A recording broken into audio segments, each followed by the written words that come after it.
എഫേസ്യ ലേഖനം 3-ാം അധ്യായം 16 മുതൽ 19 വരെയുള്ള തിരുവചനങ്ങളിലെ 4 പ്രാർത്ഥനകളിൽ 4-ാമത്തേതും പരിജ്ഞാനത്തെ കവിയുന്ന ക്രിസ്തുവിൻ സ്നേഹത്തെ അറിവാനും പ്രാപ്തരാകുകയും ദൈവത്തിൻ്റെ എല്ലാ നിറവിനോളം നിറഞ്ഞു വരികയും വേണം എന്നുള്ള എഫേസ്യ ലേഖനം 3:19 ജനത്തിന് ശ്രേഷ്ഠജ്ഞാനം അഥവാ പരിജ്ഞാനം ലഭിക്കുവാൻ വേണ്ടിയുള്ള അപ്പോസ്തലൻ്റെ പ്രാർത്ഥനയിലൂടെ സാർവലൗകിക ജ്ഞാനത്തെക്കാളും അതീതമാണ് ക്രിസ്തുവിൻ്റെ സ്നേഹത്തെക്കുറിച്ചുള്ള അനുഭവജ്ഞാനമെന്ന രഹസ്യം ഇവിടെ വെളിവാകുന്നു.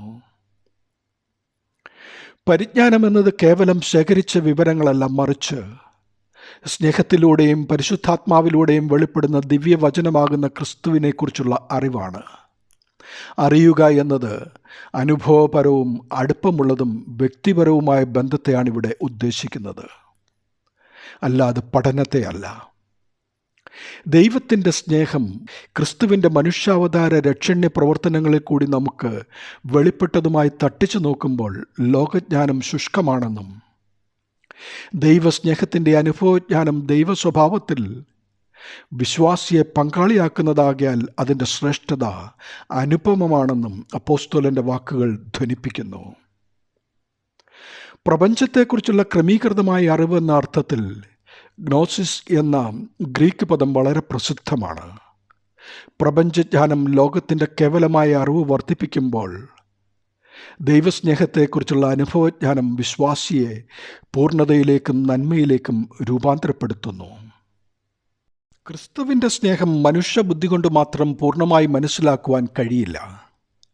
എഫേസ്യർ 3:19 ക്രിസ്തീയ ജീവിതം ദൈവവുമായുള്ള ഐക്യത്തിലേക്കുള്ള യാത്രയാണെന്ന് സ്ഥിരീകരിക്കുന്ന ഒരു പ്രധാന തിരുവെഴുത്താണ്.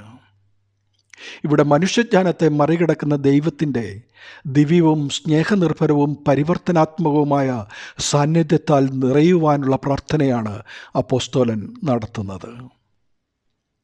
അപ്പോൾ മനുഷ്യനിൽ രൂപാന്തരം സംഭവിച്ച് ഈ പൂർണ്ണതയിൽ ആദാമിന് നഷ്ടപ്പെട്ട, മോശയ്ക്ക് പോലും മറയ്ക്കപ്പെട്ട പുറപ്പാട് 33:22 ദൈവത്തിൻ്റെ പ്രതിച്ഛായ അഥവാ ദൈവ തേജസ് ആദാമ്യ സന്തതിയിൽ പുനഃസ്ഥാപിക്കുന്ന വിശുദ്ധീകരണ പ്രക്രിയ നടക്കും.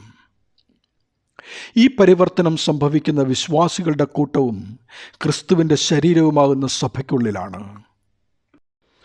സഭ ക്രിസ്തുവിൻ്റെ ശരീരമെന്ന സത്യം വ്യക്തമാക്കുവാൻ ഏറ്റവും അനുയോജ്യമായ പ്രദർശനമാണ് ഈ വാക്യത്തിൽ നൽകുന്നത്.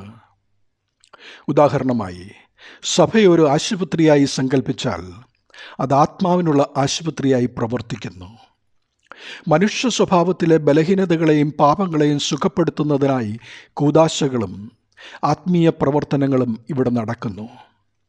അപ്പോൾ വിശ്വാസി ദൈവകൃപയുമായി സഹകരിച്ച് ദൈവത്തിൻ്റെ കൂടാരമായി മാറുന്ന അവസ്ഥ സംജാതമാകും. അതെ, പുതിയ ഈ സമാഗമന കൂടാരം നമ്മുടെ ഹൃദയമാകുന്ന മന്ദിരമാണ്. വിശുദ്ധർ ഭൂമിയിൽ വസിക്കുന്ന ദൈവരാജ്യമാണ്. അത് വിശ്വാസികളുടെ കൂട്ടമായ സഭയാണ്. അതിൽ വസിക്കുന്ന വൃതൻ അഥവാ വിശുദ്ധരായി തീർന്ന് നിത്യതയിൽ നമ്മുടെ മണവാളനോടൊപ്പം ചേരുവാൻ നമുക്ക് ഇടയാവണം. ദൈവനാമം മഹത്വപ്പെടട്ടെ. ആമേൻ.